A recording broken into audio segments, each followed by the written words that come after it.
Marcelo Dombroso, desembargador do Tribunal Regional do Trabalho da 4ª Região em Porto Alegre, palestrante da 13ª edição do Fórum Sindical Sul. Por que o senhor defende o trabalho como direito humano? Porque é uma conquista da classe trabalhadora de séculos, feita com um derramamento de sangue ao longo da história, e que já desde a Declaração de Filadélfia, em 1944, final da Segunda Guerra Mundial, se disse que o trabalho não é uma mercadoria.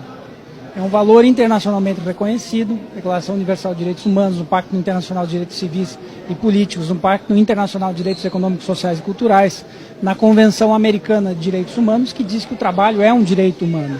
E cada vez mais essa realidade é invisibilizada ao povo com um discurso contrário aos direitos humanos, quando na verdade nações do chamado mundo desenvolvido ou primeiro mundo observam o direito ao trabalho como um direito humano ao que é. Não é um contrato, não é um direito de obrigações ou um direito privado, né? É um direito público, é um direito de engrandecimento da pessoa, né? De trabalhar e de ter respeito ao seu trabalho e às suas condições para desenvolvimento do trabalho. Na verdade, a única coisa que produz riqueza no mundo, hoje, se nós pararmos para pensar, é o trabalho das pessoas, não é o capital. O capital não produz nada. Na verdade, o capital é improdutivo. Quem produz riqueza é o trabalho e é um direito humano. O senhor fala que o trabalhador, a classe trabalhadora, precisa sair da bolha que está. O que isso quer dizer com isso, doutor? Eu quero dizer que há uma cooptação massiva da classe trabalhadora através de redes sociais que são compradas pelo poder econômico, principalmente de multinacionais e de interesses estrangeiros, que não são os do Brasil, os do nosso povo, que bombardeiam diariamente as pessoas com fake news, com vídeos desconstruindo a história, como por exemplo dizendo que o golpe de 64 não teria sido golpe, que teria sido bom para o povo, que teria sido bom para a classe trabalhadora, né, cooptando as pessoas para acreditar que uma intervenção militar, por exemplo, resolveria o nosso problema, a desacreditada política e criando condições para que se instaure aqui um regime fascista, como aconteceu na Itália de 1930 e na Alemanha de 1930 também com o Hitler, né? Isso nós não queremos em absoluto. Nós temos que empoderar a classe trabalhadora para que ela tenha consciência de que é ela que produz riqueza, é ela que tem que ser valorizada e ela tem direito sim. E ela não é culpada e nunca foi, nunca será de crise econômica, porque crise econômica é típica do sistema capitalista. Ela acontece de tempos em tempos e é previsível.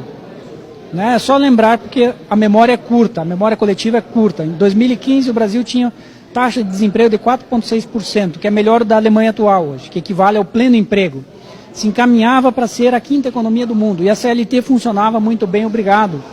O que mudou em 2 anos para produzir uma necessidade de deforma trabalhista, de deforma previdência, né? Em tão pouco tempo, para um país que não mexeu nas suas reservas monetárias, que hoje possui a 8ª maior reserva monetária do mundo, que é um lastro, né, de 400 bi de dólares, que pode usar em favor do seu povo, pode e deve, para desenvolver infraestrutura. Por exemplo, nós não temos ferrovias e as pessoas não discutem por que nós não temos ferrovias. E toda nação desenvolvida tem ferrovia, para integrar pessoas e não só para sugar os nossos recursos naturais para fora. Então toda essa misticidade por fake news, por desconstrução de história, que vem de vários movimentos nas redes sociais, e as pessoas não abrem um livro para ler e se instruem por propaganda enganosa, né, leva a uma preocupação muito grande de quererem para si o mal, de que essa classe trabalhadora passe a querer para si o mal, ou seja, acreditar que tendo menos direitos, né, vai levar o Brasil para algum lugar. Absolutamente não. Nós vamos quebrar a classe média nacional, que se estruturou nos últimos anos, vamos quebrar a indústria e o empresariado nacional, se nós quebrarmos o poder aquisitivo da classe trabalhadora. A classe trabalhadora tem reconhecida na legislação e nas convenções internacionais direitos mínimos, não são o máximo. E esses mínimos jamais podem ser rebaixados, porque eles já são exatamente o que a palavra diz, mínimos, dali só para frente. Diante dos ataques sofridos pela classe trabalhadora, o senhor vê efetivamente a ameaça de um fascismo no Brasil hoje em dia?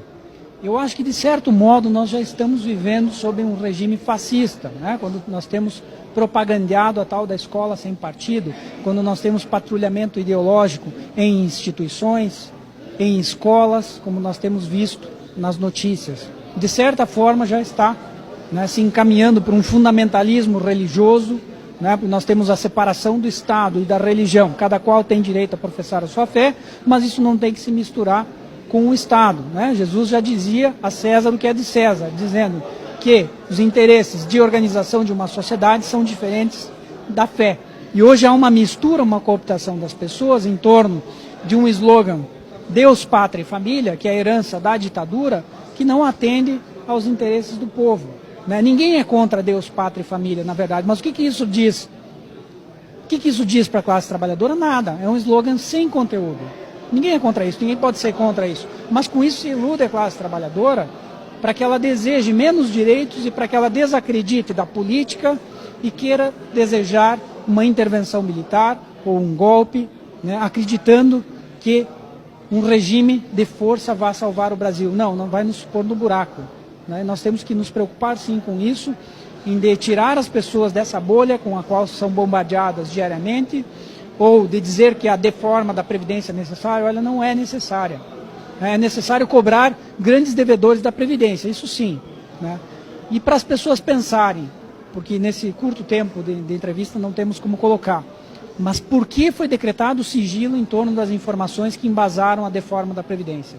Por que o povo não pode saber dessas informações? Aí tem, né? Só para pensar e sair da bolha.